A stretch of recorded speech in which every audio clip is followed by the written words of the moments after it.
Hello all, I'm Mithun and welcome back to a brand new video. In this video, let's discuss on jobs, what it takes to get a job in 2025.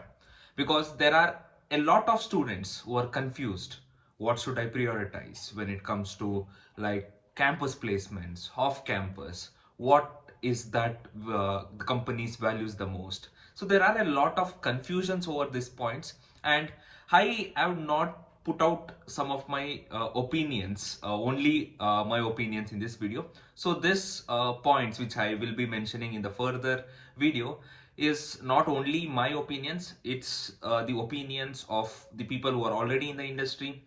So the people who are hiring, recruiters, all the way from the startups to the big MNCs. Okay, so I had discussions with them, multiple discussions with them, attended some of the talks, and this is where I landed on understanding what it takes to get a job. Okay, so without any further delay, let's get started. So on the discussions when I was having, right? So the recruiters, the people, top people in the industry, so divided this into two parts. Okay. So the majority of them divided that this is what people think and this is what companies need. So there are two parts to it, and I brought it down to the 5 points. Okay, first are the basic skills. We'll look into one by one in depth also. Okay, so you will be getting more idea. But yeah, so these are the 5 points which majority of them have pointed at: basic skills, proof of work, soft skills, network, and opportunity. Okay, so this might be very much simple for you at the first glance. Okay, again, I believe the hardest answers are not hard. In fact, the hardest answers are something which the answers we already know but we don't realize. Okay, so that realization is what I want you guys to have in this video. Okay, so beat any job, okay, on campus, off campus, technical, non-technical, one thing that is very much important, okay, which plays a very important role is the basic skills. Without this, there is no going ahead. Okay, again, many of them mentioned that many students take this lightly. They get into the platforms like LinkedIn, okay, or watch some YouTube videos and think that resume is the most important thing, okay, or else referrals are the most important thing. They are important. I'm not telling that you should wave them off, but without skills, those doesn't count. Okay, skills is one thing, okay, you should have, after which everything will become an advantage. Like if you have skills, your resume will become an advantage, your network will become an advantage. But if you don't have the skills and have a good resume and a good network, it's of no use. So always the first thing, okay, before doing any before entering the job market or sitting for the campus placement, or why not building your first resume, first thing you should focus is the basic skill set. Okay, if I am a web developer, what technology should I learn? If I am someone who is into planning to get into consulting and recruiting, what are the basic skill sets I should have? This is the first part and the most important part. Many of them skip this and just listening to the noise, they randomly go for stuff without any destination at all. So first thing, get your hands dirty with the skills. Great. Next thing is proof of work. This is very important and the most confused part. You might have heard people telling that to get a job, you should do an internship. Okay. You should have good projects. What are all this? Why do you intern at a company? Interning at a company is just showcasing a proof of work, okay? Because what has happened is that the supply of talent has been very much high these days, okay? So what happens is that dividing or separating uh, genuine candidates has become a hassle these days. Okay, let me share some of my experiences where I was hiring for a full stack developer at a very early startup with a very less pay range as well. I'm not talking about MNCs with like hefty packages, less pay range. Okay, so even there, for the role which needs two which has two vacancies, three vacancies, the numbers would be in hundreds.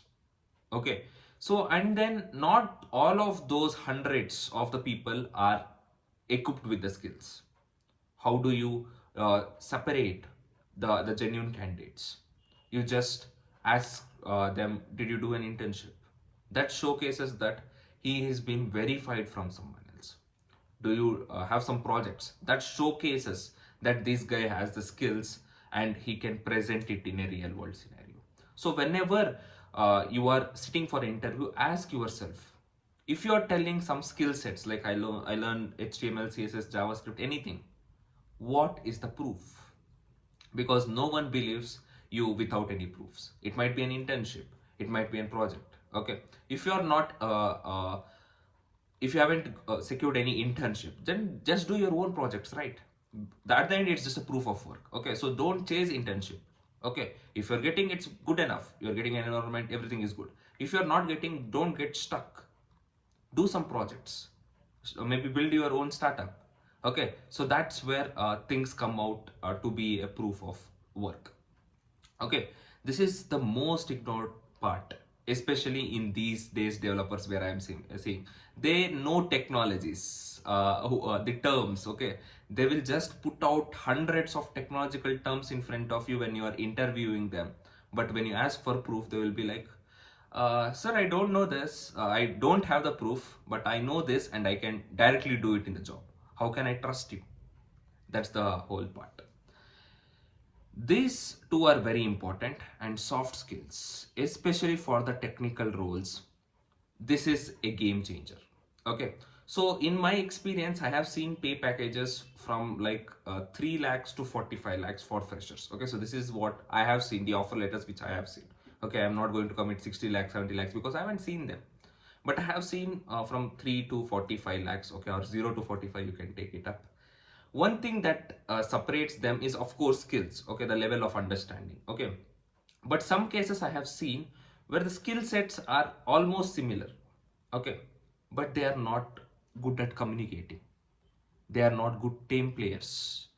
They haven't prepared for aptitude. They don't make good decisions whenever it comes to technological decisions. They always wanted to play safe. Okay, they rely on others. They don't have their own stand. So this is what makes a lot of difference. Yes, you are a technical person, you are a technical developer. Your job is not just to write code. Your job is to work in a team, because no product is built by single person. Okay, scalable products are not built by single persons, right? It will be built in teams, and you should be a part of team. Maybe you are good at skills. If you are not ready to share that, okay, or suggest what you know, or communicate properly that what you are doing, then it's of no use. And especially when it comes to the on campus or campus placements, aptitude rounds play a major role. And you will be like, why am I doing this? Let me tell you, aptitude skills are also very much important. Okay, once you enter into your company, you should be a very good critical thinker. And I strongly believe, okay, and people who have talked also strongly believe that aptitude doesn't directly contribute, but indirectly it has a very good impact. And next, coming to decision making, one of the points is that many of them know the technology, but they don't know when to use why. If I throw them a problem, okay, which is a very niche problem which is not solved yet, they cannot build their solutions because they don't know how to make decisions. So how to do trade-offs, so they don't have that idea. That is also very much important. Okay, communication, focus on it. Next comes network. Okay, so there was an era, okay, like let me tell, 5 6 years down the line, where cold callings, cold emails was a thing, where you randomly shoot a mail to the founder telling that this is what I have done, this is my skills, this is my proof of work, and can I join your team? Okay, this was there, and the many of them actually secured jobs through this. But now this doesn't work. Everyone believes in the network. Everyone on the platforms. No one is only restricted to be reached out on mails. Okay, grow your network. When I say grow your network, it's not like be a influencer. No, we are not here for the likes, comments, and shares. Post your work regularly. Okay, connect with the individuals. Like let's say you have some set of companies you want to work, or set of technologies you want to work. Connect with the people. First thing, you will know what's happening in the industry. Next thing, showcase your work, because there will be someone who is watching you. Okay, like let's say you're not posting on LinkedIn regularly, okay, and you suddenly go up to someone one day and ask for a referral. It doesn't look good, right? And the possibility also goes down. Like let's say you connect with that person at the early stage of your learnings, post, continuously post, engage them, ask them for suggestions, and once you are ready, ask them for a referral. They will surely do it. So that's what many of them are also told, that they are not ready to refer people who they don't know. And how do you know people? Okay, it's not offline every time, right? Even they have their time, go online, go onto platforms like LinkedIn. Okay, so that is where you make the real impact. Okay, now this is all there.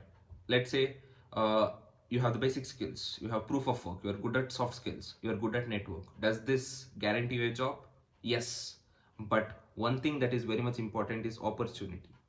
And this should be the last one. Okay, so that's why I put up at the end that you have all this but there is no job openings. Okay, you cannot crack a job, right, if there is no opening.